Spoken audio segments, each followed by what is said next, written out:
The morning of October 25th, 1854, broke cold and clear over the Crimean Peninsula.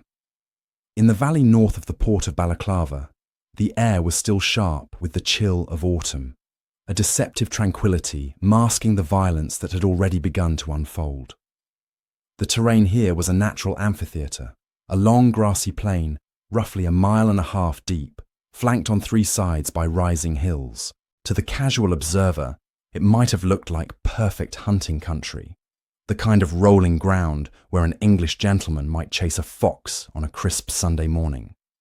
But on this day, the hunters were Russian artillerymen, and the game was the flower of the British cavalry. From their vantage point on the Sapune Heights, the British High Command looked down upon a scene of unfolding disaster. The Russian army, having surged forward in the early hours, had already captured the redoubts on the Causeway Heights, seizing the Turkish guns that had been placed there to protect the British supply lines. The valley floor was now a contested no-man's land. At one end sat the British heavy and light cavalry brigades, their horses stamping nervously in the turf, breath pluming in the cold air. At the other end, nearly 2 miles away, the Russian forces were consolidating their gains, dragging away the captured English guns. A supreme humiliation for any army of the era. In the centre of this tableau sat the Light Brigade. They were a magnificent sight, a splash of imperial grandeur against the drab browns and greens of the Crimean landscape. There were 5 regiments in all, the absolute elite of the British Light Cavalry. The 13th Light Dragoons and the 17th Lancers formed the first line, their uniforms pristine despite the rigours of the campaign. Behind them sat the 11th Hussars, Prince Albert's own, men whose crimson trousers had earned them the nickname the Cherry Bums, alongside the 4th Light Dragoons and the 8th Hussars. They were the peacocks of the army, led by officers who had paid thousands of pounds for their commissions and who treated war as an extension of the social season. But beneath the gold braid and the fur-trimmed pelisses, there was a simmering frustration. These men were trained for speed, for the chase, for the glorious pursuit of a broken enemy. Yet, for weeks, they had been held back. They had watched from the sidelines at the Battle of the Alma, derisively labelled the Look-on Brigade by the infantry who had done the dying while the cavalry sat idle. The shame of inaction burned hotter than the Russian fire. They were desperate to prove that their expensive uniforms and aristocratic swagger were more than just theatre. They were waiting for a command, any command, that would unleash them upon the enemy. The man responsible for unleashing them was Lord Raglan, the British Commander-in-Chief, a veteran of Waterloo who had lost an arm fighting Napoleon. From his high perch, Raglan could see the Russians preparing to tow away the captured Turkish guns.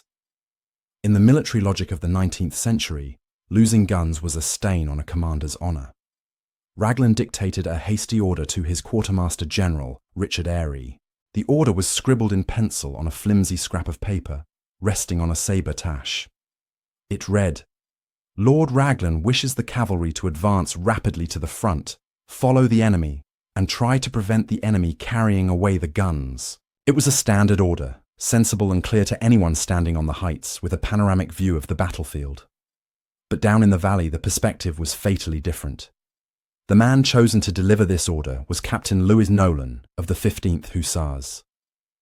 Nolan was a brilliant horseman, a tactical theorist, and a man who utterly despised the cautious leadership of the cavalry commanders. He snatched the paper and galloped down the steep, rocky slope, the paper fluttering in his hand like a death warrant. Nolan arrived at the valley floor in a cloud of dust, his horse heaving. He reined in before Lord Lucan, the commander of the cavalry division. Lucan, a man known for his rigid adherence to protocol and his lack of imagination, read the order with bewilderment. From his position on the low ground, he could not see the captured Turkish guns on the heights above. He could only see one set of guns. The main Russian artillery battery at the far end of the valley, a mile and a half away, dug in and supported by thousands of Russian cavalry and infantry. When Lucan asked, with understandable hesitation, "Attack, sir! Attack what? What guns, sir?" The hot-headed Nolan lost his temper. According to witnesses, he threw his arm out in a wide, sweeping gesture, not toward the Turkish redoubts on the hills, but vaguely down the centre of the valley, shouting, "There is your enemy! There are your guns!" It was a gesture of insolence, born of professional arrogance, but in the heat of the moment, it sealed the fate of 600 men. Lucan, stung by the insinuation of cowardice, stiffened. He did not question the order again. He turned to the commander of the Light Brigade, the Earl of Cardigan, and passed the command down the line. Cardigan, a man who hated Lucan with a passion rivaling his hatred for the enemy, saw the madness of it immediately. He pointed out that the valley was a trap, flanked by batteries on both sides and blocked by a massive force in front. But the order was written, and the order was delivered. In the rigid hierarchy of the Victorian army, there was no room for debate. Cardigan saluted with his sword, a gesture of icy resignation, and turned his horse, Ronald, to face the valley. He muttered, half to himself and half to the wind, "Here goes the last of the Brudenells." Lord Cardigan rode out alone, placing himself 5 lengths ahead of his brigade. He sat stiff-backed in the saddle, wearing the splendid cherry-coloured trousers and blue jacket of the 11th Hussars, his fur-trimmed pelisse slung casually over his shoulder. He did not look back at his men. To look back would betray anxiety, and Cardigan, for all his faults, was a man of iron nerve. He signalled the advance. The trumpet sounded the walk, followed almost immediately by the trot. Behind him, the machinery of the Light Brigade began to move. It was a spectacle of tragic beauty. The first line consisted of the 13th Light Dragoons and the 17th Lancers. The 17th were particularly striking, riding their white and grey horses, the pennants on their lances fluttering red and white in the breeze. Their motto, emblazoned on their caps, was a skull and crossbones with the words, "All Glory," a macabre promise that was about to be fulfilled. Behind them came the 11th Hussars, and in the third line, the 4th Light Dragoons and the 8th Hussars. In total, 673 men and horses began to move down the valley floor. At first, the silence was absolute, save for the rhythmic thudding of nearly 3,000 hooves on the dry turf and the jingle of bit and bridle. They moved with the precision of a parade ground review in Hyde Park. The alignment was perfect. Dressing by the centre, boot to boot, knee to knee. But as they cleared the British lines and entered the open valley, the trap began to spring. The Russians, positioned on the Fedyukin heights to the left and the Causeway heights to the right, could scarcely believe what they were seeing. A lone brigade of cavalry was advancing, unsupported, into a 3-sided box of fire. The Russian gunners adjusted their elevation. The first shots were ranging shots, round cannonballs that skipped along the ground like stones on a pond. One of these initial shots tore through the ranks, taking off a trooper's leg, but the line did not waver.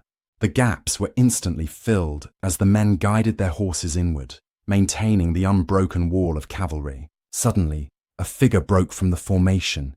It was Captain Nolan, the man who had brought the fatal order. He spurred his horse across the front of the brigade, waving his sword frantically and shouting something lost to the rising din. Historians would later debate his intent. Was he trying to lead the charge, or had he realized the terrible mistake and was attempting to redirect the brigade toward the correct objective on the right?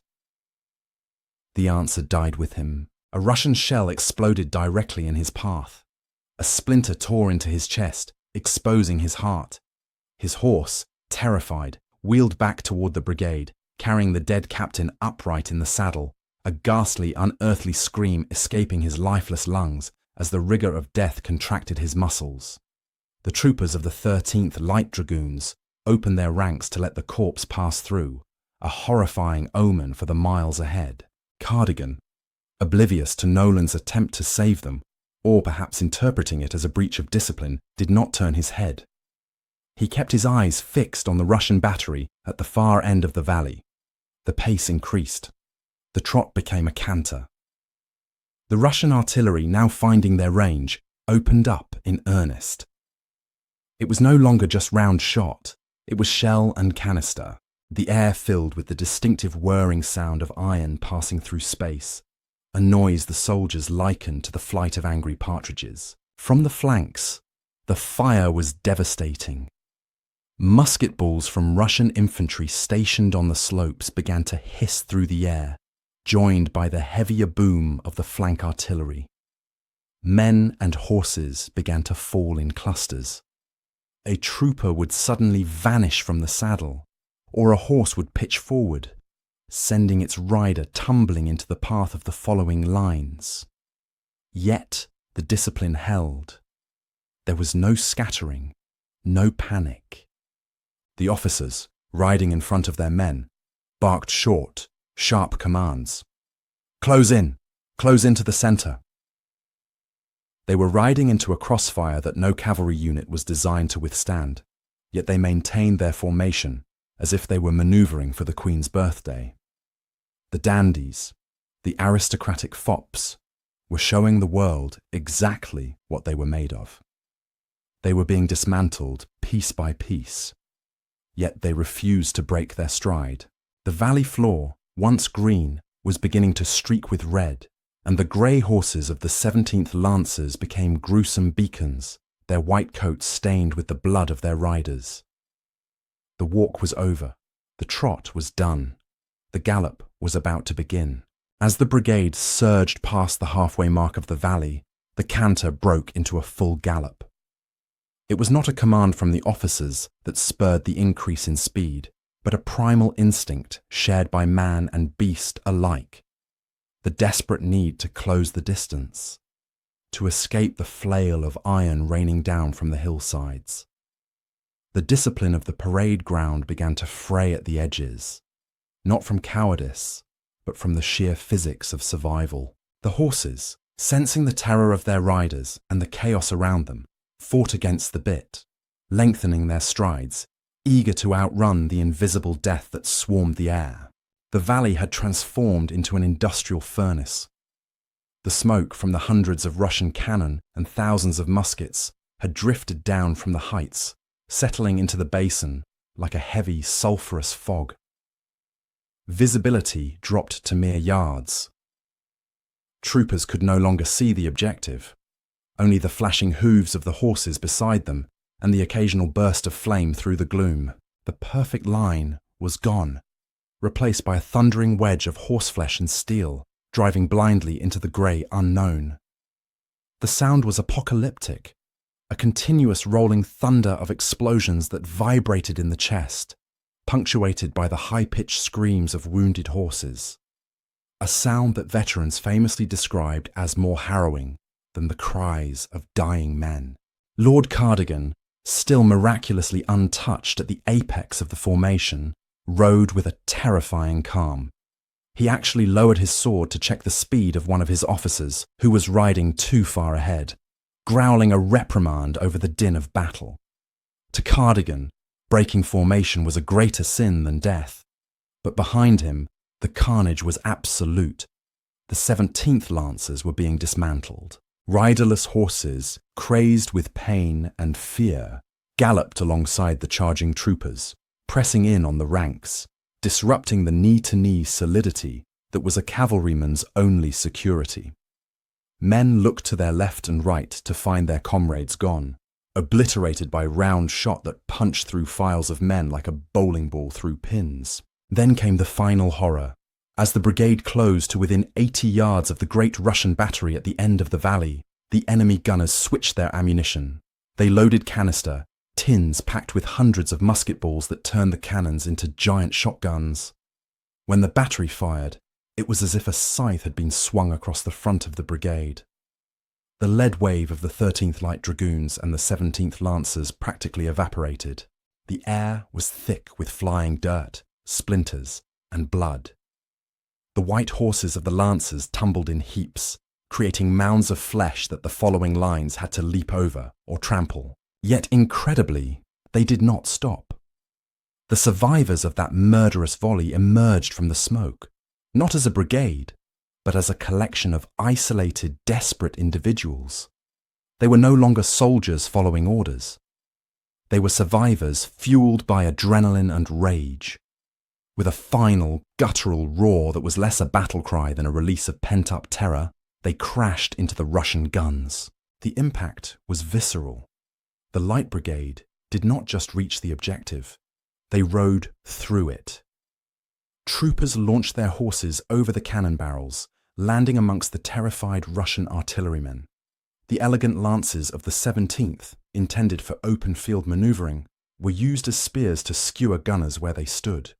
The sabres of the hussars rose and fell in a blur of hacking steel. For a few brief, surreal moments, the British light cavalry, outnumbered, outflanked, and half-destroyed, held absolute dominion over the Russian battery.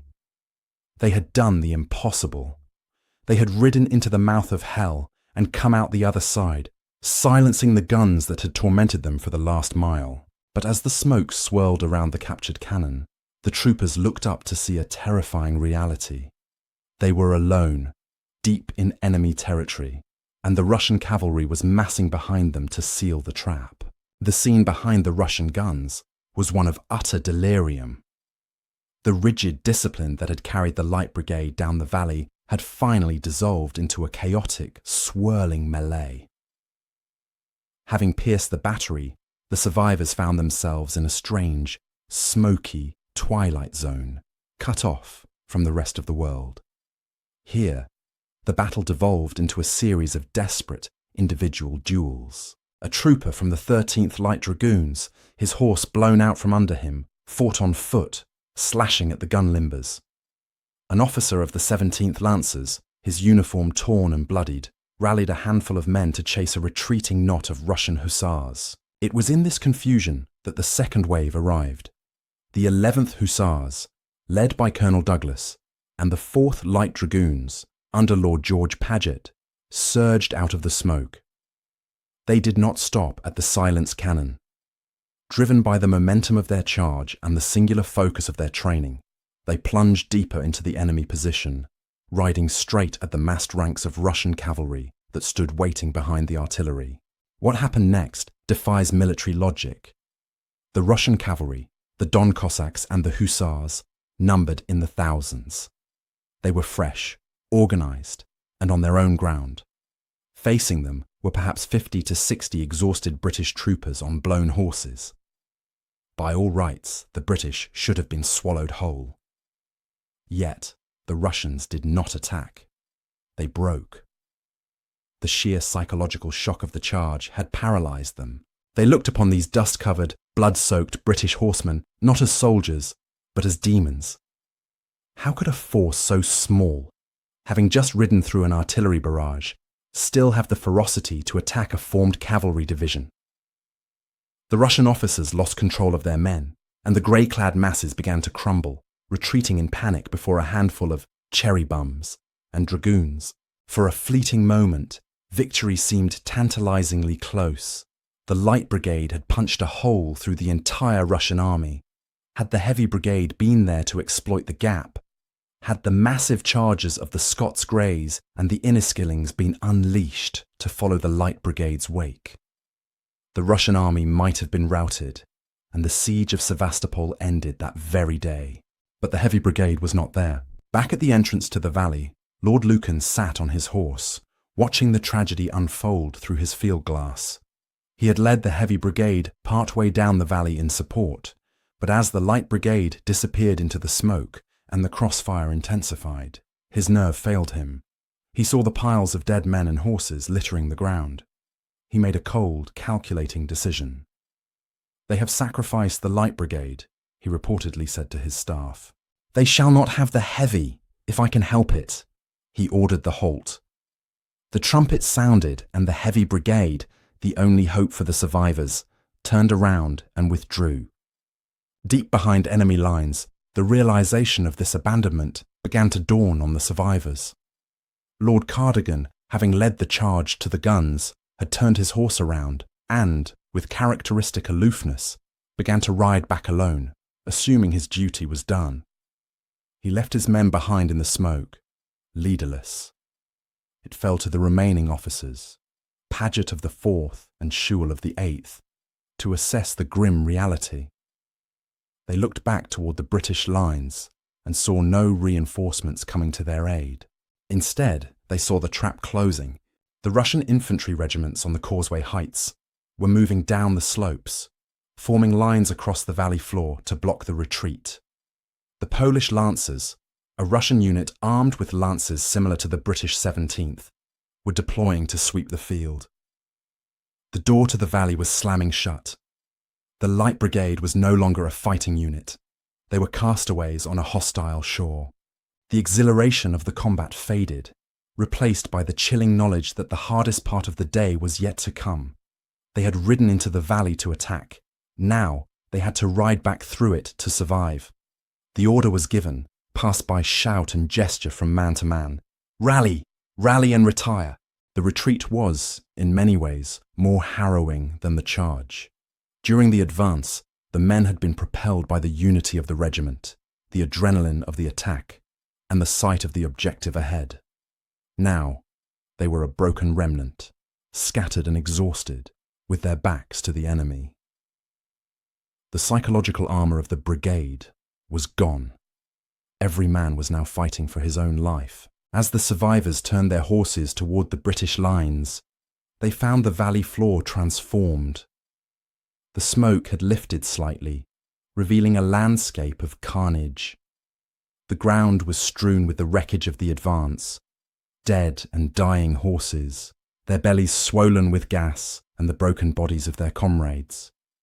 But the most immediate threat was the living. The Russian lancers had moved down from the Fedyukin heights and formed a line across the valley, effectively blocking the escape route. The British troopers were boxed in. Colonel Schewel of the 8th Hussars, finding himself with roughly 70 men, saw the blocking force. He did not hesitate. "We must burst through them," he shouted.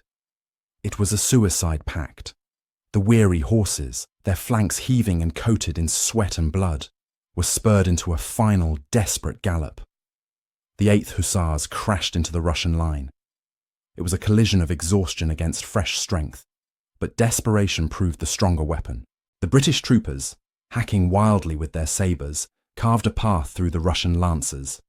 The sheer ferocity of their breakout stunned the enemy, who once again gave way before the madmen of the Light Brigade. Meanwhile, Lord George Paget and the survivors of the 4th Light Dragoons found themselves in an even tighter spot. They were effectively surrounded. As they rode back, a body of Russian cavalry shadowed them on the flank, riding parallel.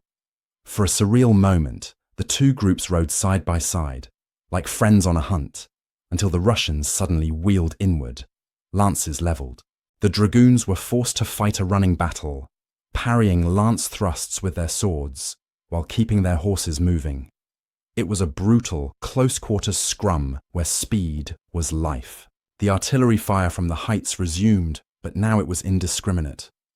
The Russian gunners, in a callous act of tactical pragmatism, fired into the melee, killing their own cavalry alongside the British to ensure the destruction of the Light Brigade. Canister shot shredded the retreating groups. Men who had miraculously survived the charge to the guns were cut down yards from safety. Amidst this slaughter, acts of profound humanity flickered like candles in the dark. Troopers slowed their horses to pick up dismounted comrades, swinging them onto the saddle behind them. Officers, their own mounts wounded, stayed behind to cover the retreat of their men.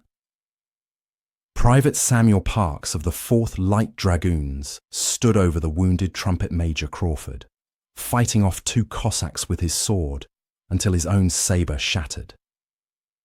He was taken prisoner, but his defiance became legend. The retreat was a gauntlet of pain. The horses, many wounded multiple times, began to fail. A trooper would feel his mount shudder and collapse, leaving him stranded in the open. The lucky ones were killed instantly. The unlucky ones were ridden down by the pursuing Cossacks, who speared the wounded without mercy. The Valley of Death was living up to its name, consuming the brigade man by man, horse by horse. Finally, the stragglers began to stagger back into the British lines. They did not return as a formation.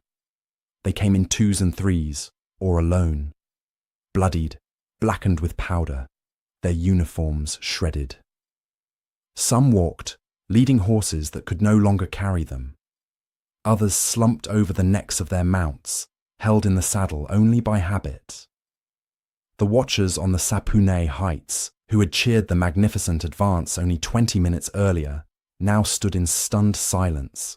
The colourful, orderly geometric shapes that had marched out were gone. In their place was a steady trickle of broken humanity, returning from a place beyond the understanding of the generals who had sent them there. As the dust settled on the plain of Balaclava, a profound and terrible silence descended. It was not the peaceful silence of the morning, but the heavy, suffocating stillness that follows great violence. The survivors gathered at the foot of the Sapune heights, a pitiful assembly that bore little resemblance to the glittering brigade that had trotted out less than 30 minutes before. The perfect lines were gone forever. In their place stood a huddle of exhausted men and trembling beasts. The vivid colours of their uniforms, now uniformly stained with the dark mahogany of dried blood and the grey grit of the valley floor. Lord Cardigan, having returned first, rode up to the remnants of his command. He was remarkably composed, his uniform largely untouched, a jarring contrast to the troopers who sat slumped in their saddles before him. In a voice that betrayed frustration rather than grief, he addressed the survivors, famously remarking that the charge was a mad brain trick, but quickly adding that it was no fault of mine. It was a statement of aristocratic deflection, characteristic of the man, yet the response from the ranks was equally telling of the era.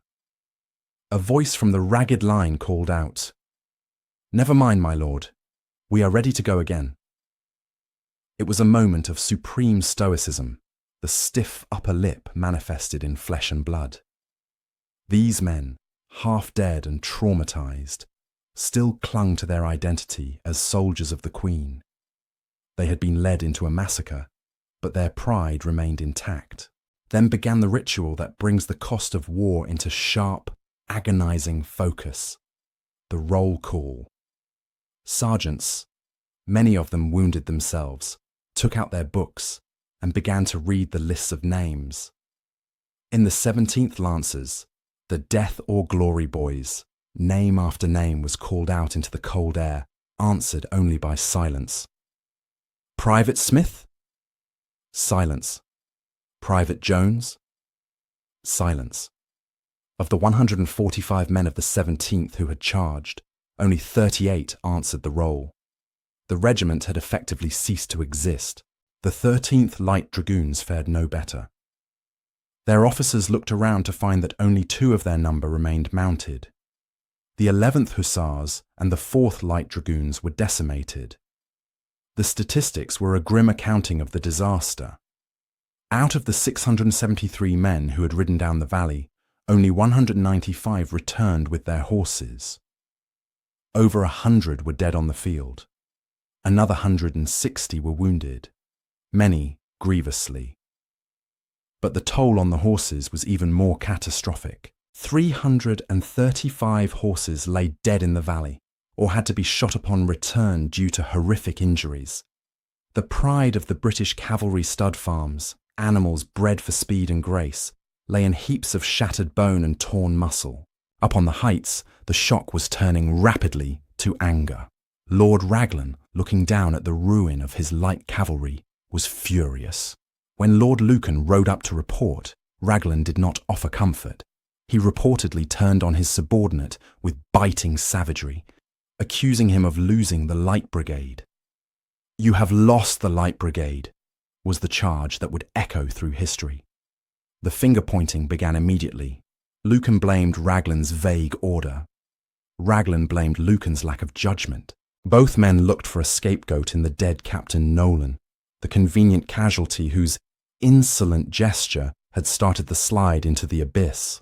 But down on the valley floor, the politics of command meant nothing. The reality was the surgeon's tent.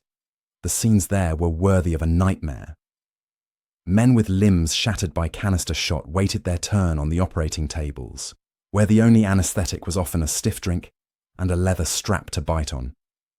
The dandies of the mess hall, who had spent the previous night debating the cut of a jacket or the vintage of a wine, now lay side by side in the straw, united in agony, as the sun began to set behind the Crimean hills, casting long shadows over the valley of death. The true magnitude of the event began to sink in. Strategically, the charge had achieved nothing. The Russians still held the causeway heights. They still held the captured Turkish guns. The British Army had lost its eyes and ears, its premier reconnaissance force, for no tactical gain. And yet, even as the bodies were being gathered, a strange alchemy was taking place. The observers, the infantry, and the French allies who had watched the charge. "It is magnificent, but it is not war," a French general had famously murmured, began to speak of it, not as a failure, but as something sacred. The sheer suicidal bravery of the act was transforming the Blunder into a legend. The Light Brigade was dead. The myth was just being born. The news of the disaster did not travel by horse, but by the slow grinding machinery of steamships and the telegraph. It took 3 weeks for the full account of Balaclava to reach London, but when it arrived, it struck the British public with the force of a physical blow. For the first time in history, a war was being reported on not by generals writing sanitized dispatches, but by an independent journalist. William Howard Russell, the correspondent for The Times, had watched the charge from the heights alongside the commanders. His report was not a dry recounting of manoeuvres, it was a visceral, emotional eulogy. When Londoners opened their newspapers over breakfast tables and in crowded coffee houses, they read Russell's electrifying prose. They swept proudly past, glittering in the morning sun in all the pride and splendour of war. At the distance of 1,200 yards, the whole line of the enemy belched forth. From 30 iron mouths, a flood of smoke and flame. He described the demigods who rode into the fire. The reaction was a volatile mixture of national pride and incandescent rage. The public was horrified by the waste, by the sheer incompetence of the aristocratic leadership that had thrown away such lives. But beneath the anger, a new sentiment was taking root. The image of the dandy officers and the hard-drinking troopers had been wiped away. In their place stood the image of the stoic British hero, the soldier who obeys even when the order is death. This sentiment found its voice in the study of the poet laureate, Alfred, Lord Tennyson. On December 2nd, Tennyson read Russell's report in The Times. One particular phrase from the article stuck in his mind, haunting him with its tragic rhythm. "Some hideous blunder." The words began to beat a cadence in his head, mimicking the galloping hooves of the horses he had read about. In a burst of inspiration that took only a few minutes, he penned the lines that would overwrite the reality of history. He changed "hideous blunder" to the more rhythmic "someone had blundered," and built the poem around the relentless driving meter of the charge itself. When The Charge of the Light Brigade was published in The Examiner, a week later, it did something extraordinary. It provided a moral framework for the disaster. It told the grieving mothers and widows that their sons and husbands had not died for nothing. They had died for something higher than victory. They had died for duty. The poem stripped away the gore, the screaming horses, and the dysentery of the camp, leaving only the noble 600. It became a secular hymn, recited in schoolrooms and music halls across the empire. It turned a tactical catastrophe into a moral victory. But back in the Crimea, the noble 600 were living a reality far removed from Tennyson's verses. The winter of 1854 set in with brutal severity. The great storm of November wrecked the supply ships in Balaclava harbour, leaving the army without winter clothing or fodder. The survivors of the charge, now comprising a composite regiment because no single unit had enough men to function, found themselves fighting a new enemy: the cold. The heroes of the valley, celebrated in London, were freezing to death in the mud. They wrapped their legs in hay ropes because their boots had rotted away. Their horses, the few that survived the charge, were starved, gnawing on wagon wheels and each other's tails in their hunger. The contrast was stark and bitter. In England, the Light Brigade was being immortalized in marble and ink. In the Crimea, they were rotting in the freezing slush. Yet, even in this misery, the brand of the unit had been irrevocably altered. They were no longer the cherry bums or the death or glory boys in name only. They carried a terrifying aura. Russian prisoners captured later in the war would ask to see the madmen who had charged the guns, staring at the haggard British troopers with a mixture of fear and reverence. The charge had terrified the enemy more than any sensible victory could have. It established a reputation for the British soldier that would last for decades, that he was dangerous not because of his generals, but in spite of them, that he would stop at nothing. As the war dragged on to its eventual messy conclusion, the legend began to eclipse the truth. The controversy over the order, the arguments between Raglan, Lucan, and Cardigan continued to rage in Parliament and the press. Cardigan returned home a celebrity, treating the adulation as his due, while the common troopers returned to a life of poverty, many ending their days in workhouses. But the narrative had been set. The specific tactical failure had been washed away by the blood of the charge, leaving behind a crystalline symbol of courage that would define the British military identity for the next century. Years turned into decades, and the sharp agony of the Crimean War faded into the sepia tones of history. The noble 600 grew old. The young troopers who had spurred their horses into the Russian cannons became stooped veterans with white moustaches, pinning their medals to threadbare coats once a year for the anniversary dinner. These gatherings, known as the Balaclava dinners, became a haunting fixture of Victorian London. In the smoky light of the banquet halls, the survivors would raise their glasses to the empty chairs, to the memory of Cardigan, to Nolan, and to the horses that had carried them into immortality. They would recount the thunder of the valley, their voices growing raspier with time, until the last survivor passed away, taking the living memory of the charge with him into the grave. But while the men died, the charge itself refused to fade. It had transcended the reality of 1854 to become something far more potent, a defining myth of the British Empire. It became the ultimate rebuttal to the cynic, the proof that there were things more important than self-preservation.